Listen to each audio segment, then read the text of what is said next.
We all recognize the stylings of this director, but who's Baz Luhrmann, the writer, the storyteller? And with Elvis, has Baz missed a beat or just lost the plot?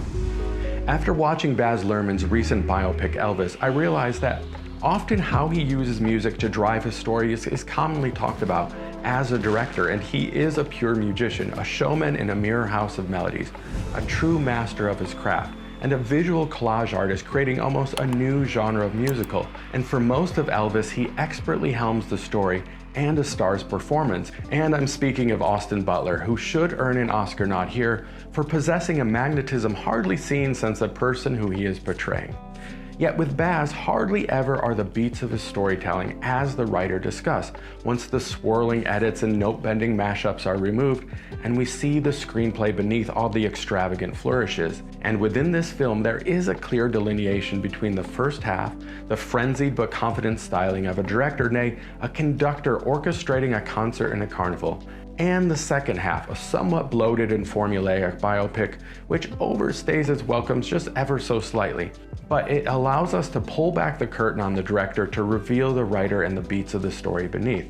Baz's screenplay attempts to tackle a greater-than-life character across a roller coaster of a career spanning 2 decades who tragically should have also left the stage much earlier, not knowing when to bow out and get help. And to be fair, Elvis was manipulated by the brilliant Tom Hanks, Colonel Tom Parker, the villain/narrator in this film, to his demise. And similarly, Baz should have tightened his belt, cut the fat, and exited stage left because too much of a good thing is still too much. Because the script simply had too many pages and the story too many beats. And sometimes the most important notes in a song are the ones not played.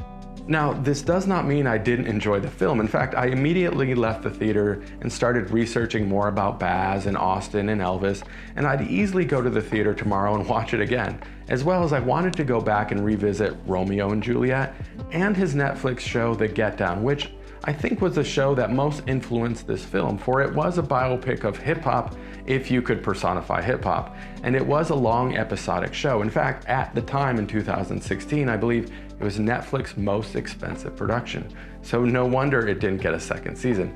But stylistically, it is something to behold. If you like cinema, you should immediately watch it. But also, you should just watch anything Baz does, love him or hate him, because there are very few filmmakers alive today that you know immediately you are watching one of their films. His voice as a director is so clear and unique that I will watch whatever he does, and usually will enjoy it. But this was the first time I really wanted to be critical with admiration of his story beats. And if you've watched any of my videos, you'll notice I prescribe to a film having 15 clear beats, each landing on a precise page and with a runtime of roughly 120 minutes. And I know most artists hate parameters like that, as I did in my teens, 20s, and 30s, but only in my older age have I seen the power of limits to make art better and more easily digested, because as an artist, you want to convey meaning. And if that meaning is muddled, it's usually because you lacked focus and understanding of the meaning, while meandering about aimlessly trying to grasp it yourself. And this film had the focus, a super high intensity first half, and like all good highs of that era, peaked, lost steam, and crashed. Now, there is a trend, I believe, due to streaming towards pictures being longer and longer, which I believe is actually bringing out the worst in directors who too often are afraid to cut the excess, remove unnecessary scenes, and kill their baby, so to speak. However, it is possible to have a long runtime and keep us engaged by following the but and therefore rule within the story circle. And I've made a brief video about it already that you can watch at the end to see how Batman, for example, was able to make a very long movie not feel long. Now, I could also make a whole video about filmmakers like Paul Thomas Anderson and the Coen brothers, Wes Anderson, Tarantino, etc., who all break these rules, but the difference is they are breaking the rules with awareness of those formulas. It's like Picasso only knowing how to deconstruct a form because he's so attuned to the form itself.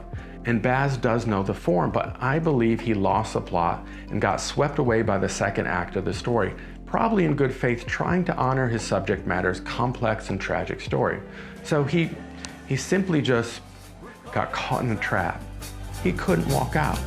I can't walk out because I love it too much, baby. So I can recommend watching this film if you love Tom Hanks or are a Baz or Elvis fan even, or just a filmmaker wanting to study how style and story can attempt to coexist, or just like me now, an Austin fanboy. So thank you for your time and attention. Please consider liking and subscribing. I have a bunch more film reviews and storytelling tips on the way. Thanks again. Love y'all.